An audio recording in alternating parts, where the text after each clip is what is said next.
We are going to talk Berry Apple Festival. Alan Flynn is the co-chair for the 45th Berry Apple Festival. Alan, good morning. Good morning. And he or I, either one, could probably just sit here for the next 10 minutes and just tell you all there is to know, and probably wouldn't need any notes in front of us either. But Alan and his wife, Malia, are the chair people. This is your third year? This is our third year.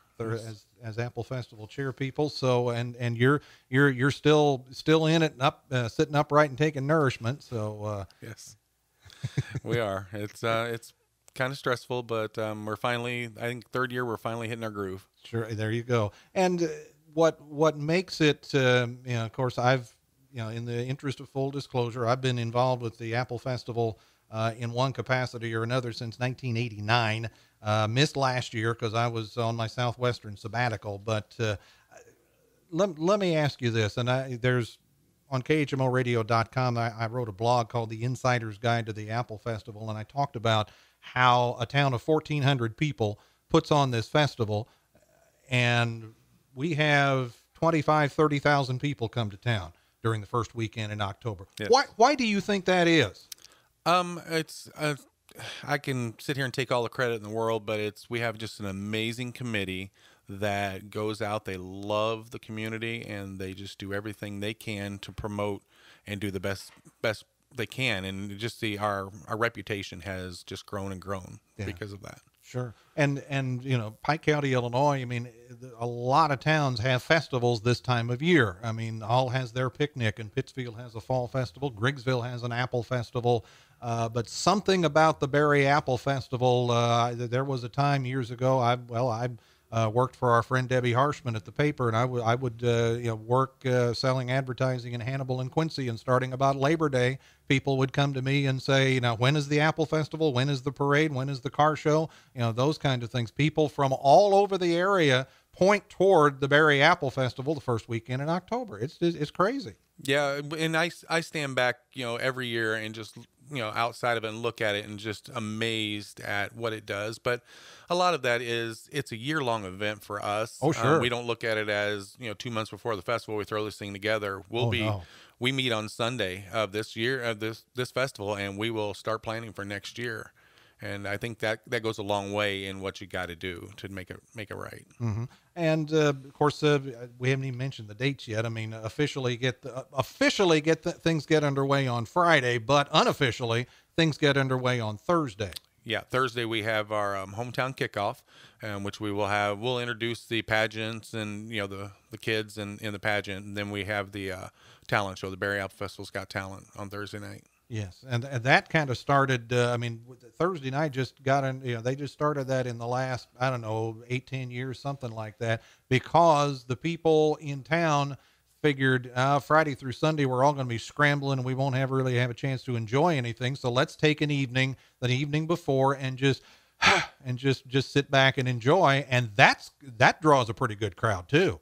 It does, and that's again, you're exactly right. It was one of these times. Let's just let the town focus here, And our co-chair Barb Brown, this was a vision of hers that she wanted to do, and the first year was kind of rocky. We had a few things here and there, but then it just took off, and it's become its own huge thing now. Oh yeah, and well, of course, the first year, and we could get into the whole story, but everything that happens in the park, the concessions, the vendors, the food stands, the carnival rides, all of that stuff that happens in Lafayette Park uptown in Berry, none of that happens on Thursday. It all starts on Friday. So the first thing we encountered when we first did this on Thursday night was, wait a minute, we've got all these people. We got no food. We got no food stands. We got nothing's open. So we got to get so after that, they had food and things going on like that for the people, but still, this is for us to just kind of sit back and enjoy the evening. And while we're on the subject of Thursday night, everybody knows what the weather forecast is. There is a possibility. A matter of fact, it says in forecast I have in front of me says 70% chance on Thursday night of rain. There is a contingency in place in case of rain on Thursday night. Yeah, there is. We've already put plans in place. I've talked to the high school, And if for some reason we do get the rain, we can, on a moment's notice, we can take it right to the school. We'll have the gymnasium already set up and ready to go for the talent show. And as you said earlier, the vendor on Thursday night that we do have, we just have one vendor. It's usually a school group. This year it's the Western After Prom Committee, and they will be serving out of the cafeteria at the school. So we should be set pretty good. Yes. So, and you'll make that call about mid-afternoon. Yeah, about 3 o'clock. Yeah, and you'll post that on all the appropriate places. Let all the appropriate folks know about it. Yes, we will. All right. So watch on that. Best place for people to go to find that information would be very possibly could just be the Berry Apple Festival Facebook page. It will be on there. There you go. All right. So watch that just in case they need to make some plans. After that, it ought to be okay. It's going to be a little cool, but it ought to be okay. Let's just kind of hit the highlights of Friday, Saturday, Sunday on the Apple Festival for 2014. Okay. A Friday night, we're going to kick off. We'll have our opening ceremonies and everything. The vendors will open at 4, but our opening ceremonies start at 6, and then we the pageants pretty much fill up the entire rest of the Friday night. And then we'll roll into Saturday morning. We'll do a baby pageant, then pet shows, the little things like that, and then our grand parade, which is one of the greatest parades around. It steps off the YMCA at 1 and hits uptown about 1:15, 1:30. And that takes us through most of the afternoon. It's about a 2 to 3 hour parade.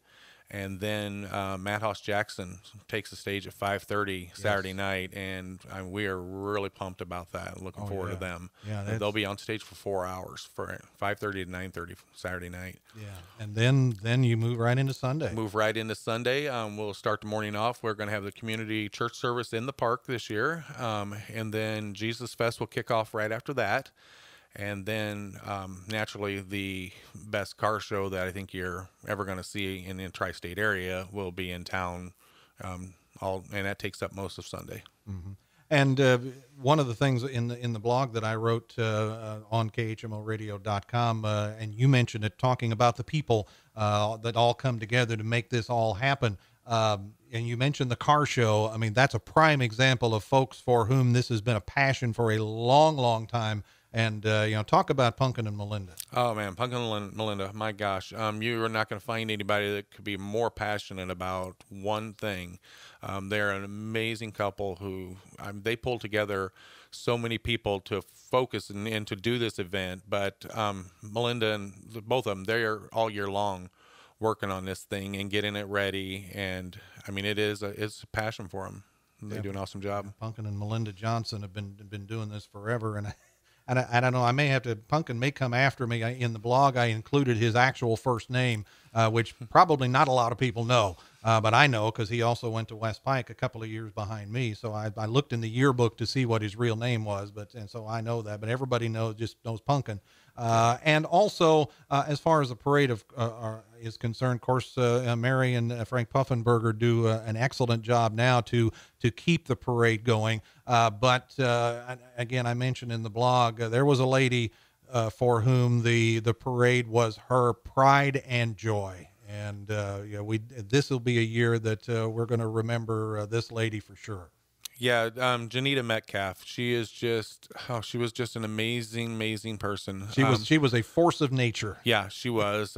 She was a little bitty thing, but boy, she walked 10 feet tall. Had one speed. You know it. And she's just such an amazing lady. The Apple Festival is Janita. It was just all about her.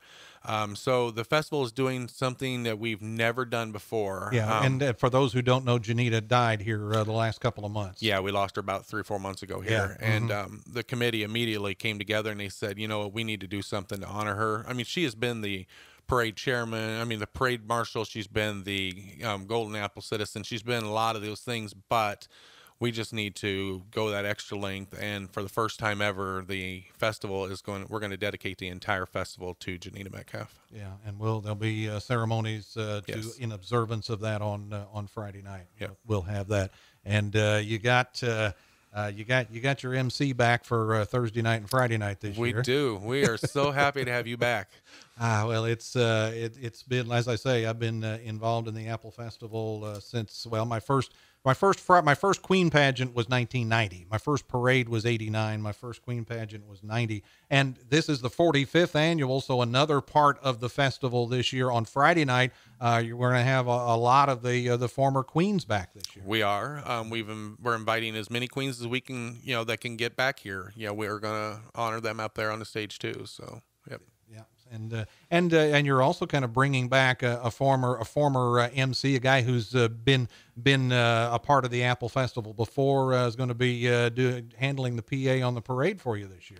Yeah, Mike McKenzie. He did it back in about '85, I think, is when he was the MC at that time, and he's coming back. He's going to take care of the parade for us. Yeah, that'll be good. And it's.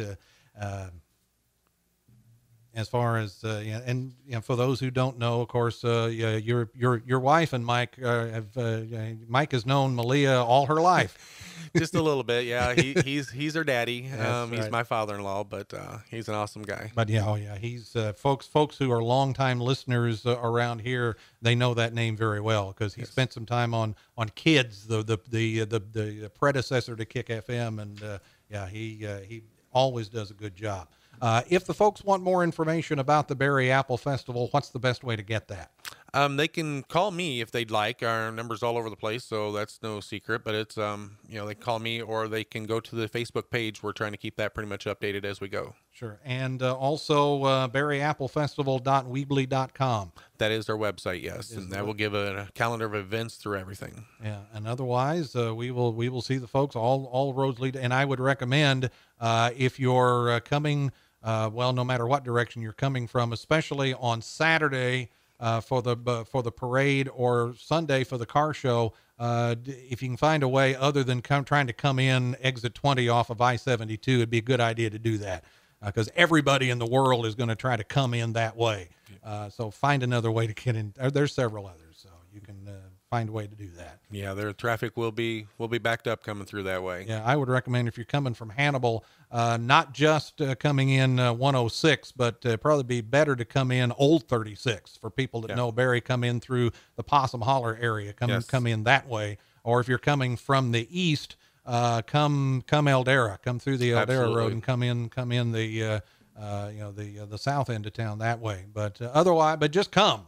We don't care how you come. Just come. We want you there. You're going to have a good time. Alan Flynn, we appreciate the visit. Thank you. Alan Flynn, the co-chair for the Berry Apple Festival Committee, gets underway Thursday, runs through Sunday in Berry, Illinois.